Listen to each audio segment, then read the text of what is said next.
Yes, संयुक्त परिवार में व्रत त्योहार मनाने का मज़ा होता है दो गुना। नेक्स्ट, मैं राजस्थान से हूँ जहाँ करवा चौथ का बहुत महत्व है भाई। अब हम मुंबई में हैं, मगर वहाँ जब थे तब करवा चौथ में आस पड़ोस के लोगों से मिलना जुलना होता था भाई। जब मोहल्ले की सभी सहेलियां मिलकर यह व्रत रखती थीं तो कौन अच्छी तरह से अपनी भूख प्यास पर नियंत्रण रख सकती हैं। इसे लेकर हंसी हंसी में हार जीत भी होती थी भाई। पैरा यों भी विवाह के बाद अपनी पहली करवा चौथ पर लड़की के पैर जमीन पर कहाँ होते हैं भाई। वह दिन भर भूखे रहकर रात में सब तरह के पकवान खा लेना चाहती है भाई।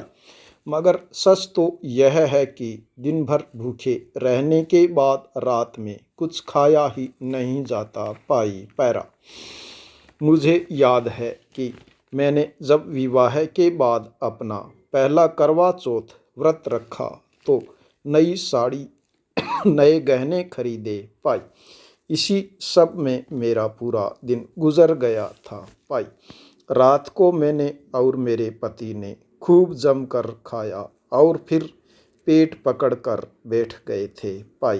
पैरा संयुक्त परिवारों में अपना ही मज़ा था यह पर्व मनाने का भाई। मगर कई लोगों को ऐसा लगता है कि संयुक्त परिवार में वे खुलकर बात नहीं कर सकते या निजता की कमी होती है भाई। जबकि आप देखें तो नकारात्मक और सकारात्मक पहलू तो हर चीज़ में होते हैं भाई। एकल परिवार में बच्चों को बुजुर्गों का दुलार नहीं मिल पाता।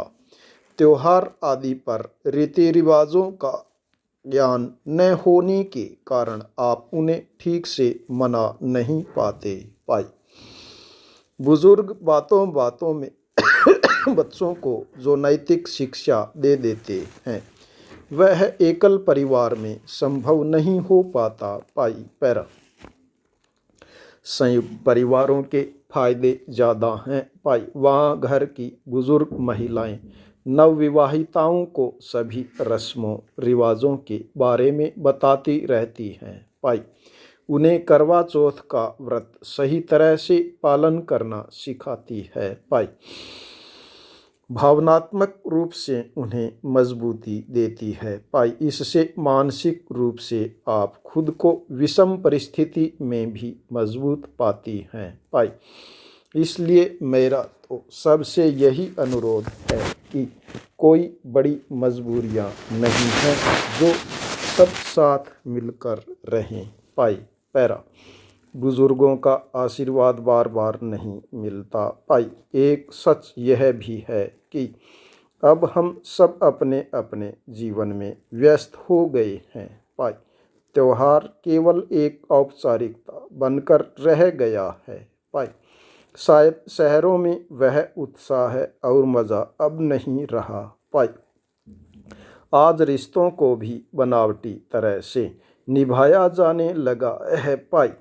लोग बोझ समझते हैं रिश्तों को और दूसरों से आगे बढ़ने की होड़ हो गई है उनमें भाई। इससे रिश्ते कहीं पीछे छूटते जा रहे हैं भाई। मेरा सोचना यह है कि इंसान को उतना भी पाने की ख्वाहिश रखनी चाहिए जितना सुखी जीवन व्यतीत करने के लिए ज़रूरी है भाई। भौतिक चीज़ों के पीछे उससे अधिक भाग कर कुछ हासिल नहीं होगा भाई।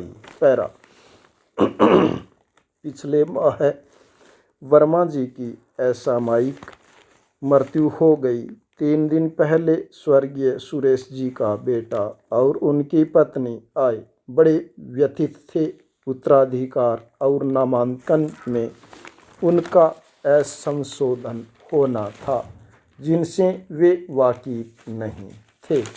दोनों मेरे पास आए और मुझसे बहुत कुछ सलाह उन्होंने प्राप्त की। पैरा कानून बनाने मात्र से ही क्या अपराधों की रोकथाम हो जाएगी? प्रश्नवाचक। या फिर जिस समस्या के समाधान के लिए कोई कानून बनाया जा रहा है उसे जड़ से खत्म किया जा सकेगा? पाई। ये सवाल आज भी मुँह बाएं इसलिए खड़े होते हैं कि कानून कायदों के सख्त प्रावधानों के बावजूद न तो अपराधों पर अंकुश लग पाता और न ही कानून बनाने की मंशा पूरी हो पाती। पाई।